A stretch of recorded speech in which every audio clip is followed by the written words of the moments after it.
नमस्कार दोस्तों।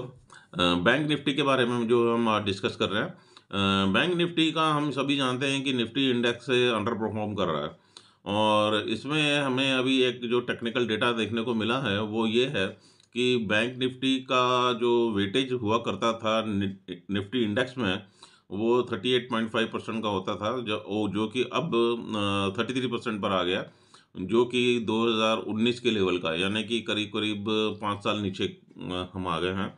जिसमें ये जो गिरावट आई है इसके अंदर सिर्फ एचडीएफसी बैंक ने ही 15% गिराया है इसको।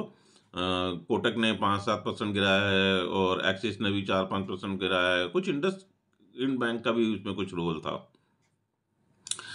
अभी हम ये बात करते हैं, जब बार बार एचडीएफसी बैंक का नाम आता है बैंक निफ्टी के साथ साथ, तो हमने कुछ समय पहले मेरे ख्याल से 2 या 3 हफ्ते पहले एचडीएफसी बैंक के ऊपर एक वीडियो किया था इसके रिजल्ट आने के वक्त। तो ये हमने इसमें ये चर्चा करी थी कि बैंक निफ्टी एचडीएफसी बैंक का जो ग्रोथ लेवल है वो ऑप्टिमम लेवल पर चल रहा है, सैचुरेशन लेवल पर चल रहा है, क्योंकि 210 लाख करोड़ की हमारी लोन बुक है इंडिया के अंदर, टोटल लोन है, और जिसमें से 12-13% ऑलरेडी जो है एचडीएफसी बैंक अपना मार्केट उन्होंने लिया हुआ है।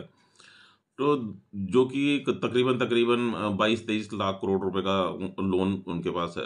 ग्रोथ स्टोरी की अपनी हमेशा एक सैचुरेशन होती है, इसीलिए हम एचडीएफसी बैंक से हम अपने पोर्टफोलियो में लेने की राय नहीं देते हैं, क्योंकि वहाँ पर अब ग्रोथ स्टोरी, हाँ, 10-11%, 12% के हिसाब से तो ग्रोथ स्टोरी बनेगी, पर अगर हम 25-30-40% की बात की अगर आप बात सोचते हैं तो एचडीएफसी बैंक में अब ऐसा होने वाला नहीं है। सॉरी। इसके साथ साथ एचडीएफसी बैंक का जो एचडीएफसी ग्रुप का जो अभी इंडसइंड बैंक के अंदर जो स्टेक लेने की बात हो रही है, उसको हम मोटे मोटे तौर पर समझते हैं कि जब ग्रोथ हमारी रुकने लगती है तो फिर हमारे पास में दूसरा विकल्प होता है कि हम बाहर से किसी दूसरी ग्रोथ को खरीद लें, जो एचडीएफसी ग्रुप अब इंडसइंड बैंक की ग्रोथ को लेने की बात कर रहा है। बट इसमें भी होने वाला क्या है? इंडसइंड बैंक के पास में हम यूँ समझ लें कि 5 शेयर होल्डर थे, जिसमें से एक शेयर होल्डर के पास में 40% का स्टेक था, बाकी के पास में दूसरा दूसरा, जो कि हिंदुजा ग्रुप के पास है। हिंदुजा ग्रुप भी जो है अपने आप के अंदर उनका भी कुछ विवाद चल रहा है आपस में भाइयों का, और वो भी यहाँ से शिफ्ट करके यूरोप सेटल होने की बात सोच रहे हैं। अब वो जो 40% वाला स्टेक था, उसने अगर 9.5% का स्टेक अगर बेच दिया तो होगा क्या कि कंपनी के अंदर 5 शेयर होल्डर्स की जगह पे 6 शेयर होल्डर्स हो जाएंगे। मैं ये उदाहरण के तौर पे आपसे डिस्कस कर रहा हूँ। और यहाँ की ग्रोथ का एचडीएफसी बैंक के ग्रोथ में तो कोई फ़र्क नहीं आएगा। हाँ, उनके नेट प्रॉफिट पे ज़रूर ये जुड़ जाएगा, जिसकी वजह से उनके नेट प्रॉफिट पे इफेक्ट आ सकता है, पर ग्रोथ स्टोरी तो फिर भी वहीं रहेगी।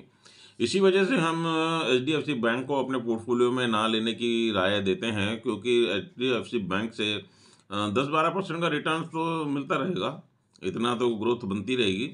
बट अगर हम 25-30-40% की बात सोचते हैं ग्रोथ स्टोरी के बारे में, तो वो मुझे उम्मीद नहीं लगती है अभी।